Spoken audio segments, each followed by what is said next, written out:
Hello, my fellow designers. Welcome back to D-Life HD. This is Victor, and today we have a different topic than we might cover in other videos. This is something that I've been wanting to discuss for quite a long time, and that is gaming backlogs. We do a lot of discussion on different games, but it's kind of rare that we break from the mold and discuss something that is related to games, but not particularly based around a particular game or news that is coming up.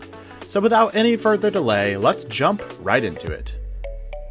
Switch it up. Switch it up. I was a worker, had to upgrade to a boss. I had to switch it up. Used to live in the hood, but had to upgrade to a loft. I had to switch it up. Gaming backlogs. It's a scary topic, especially with the Nintendo Switch when things are constantly going on sale. I mean, you pull up the eShop and all of a sudden you see literally hundreds of games on sale and you can just endlessly scroll, and there's a lot of garbage mixed in there, but I mean, lots of people are supporting this console, and there's just so much room to fall into the rut of buying games and never playing them, or buying games and playing them once or twice, and then they just go into that backlog. And honestly, I don't know how you feel about it, but for me personally, if I buy a game, I want to play it to completion. And I might not like the game, but I try to force myself to continue and to play the game until completion. But even I, a person who has that mindset, gets behind on things. I mean, I have bread and butter games. Things like Tetris and the Monster Hunters and games with crafting in them, things like Minecraft or Ark, where I can just play them endlessly and come back to them. And when I get in a rut with a game, those are just the games that I fall back on. But sometimes it happens to my detriment, and I stack up and I have all these games that I've never beat, some of which I've never even played. I mean, for example, I bought Borderlands 1, 2, and the pre-sequel with the collection on sale for really cheap.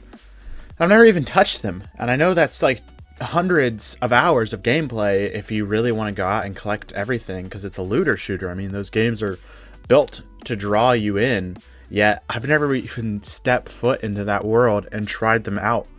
And so, honestly, I don't feel very good about stacking up my games and having them all build up. And I see, when I go to my homepage, I see tons of games that I've never even finished yet. And so, a while back, money has been tight for me, so I decided, I can't go out and I can't buy tons of games. That's just not something that I have the money for. I don't have the time for. I'm not going to play them, and it'd just be a waste of my funds that I have coming in. So I created a list of games that I knew I enjoyed and I knew I could beat if I set my mind to it. And I didn't necessarily force myself to do them, but I said, hey, before you can buy a new game, you need to beat the ones that you've already bought. And so I made a huge list, and honestly, some of them were first-party games, and some of them I haven't even gotten around beating. Things like Astral Chain and Daemon X Machina, which came out in 2019, and I may have gotten pretty close to the end, but have just kind of sat on my homepage and not been played in a long time. And it's not like I don't enjoy the games, it's just I feel like I had my time with them, and I don't want to go back and play them anymore. But at the same time, there's this irking feeling like, hey, they're on your list of things you need to play. You bought them for $60 a pop, and you need to give them their fair shot so you can beat them. And it's sort of this balance, because I talk to people and they say, I don't want to force myself to play something that I don't want to play.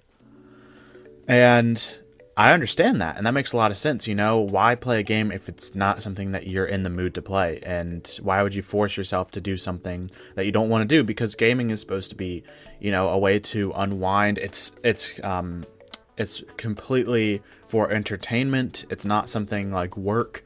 And so why would you work a game when you could be playing something that you actually really enjoy doing, which would be your bread and butter games, things that I mentioned earlier. And so I've kind of come to the conclusion that I need to, unless it's for a particular review I'm doing, really weigh whether or not I'm actually going to like a game.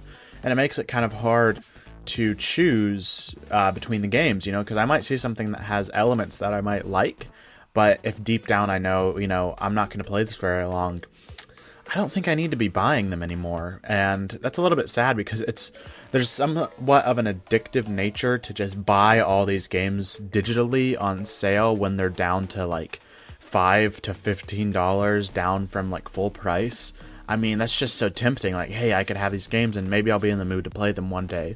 But honestly, I think it's time that me and a lot of other people resist the urge to buy things when it comes to video games that we don't necessarily actually want. Unless maybe the enjoyment part of you is collecting games you'll never play. I can't fault you for that. I mean, I understand that. That makes a lot of sense. Especially if it's physical games you can get on sale. I mean, adding them to your collection might be just as much fun as actually playing the games.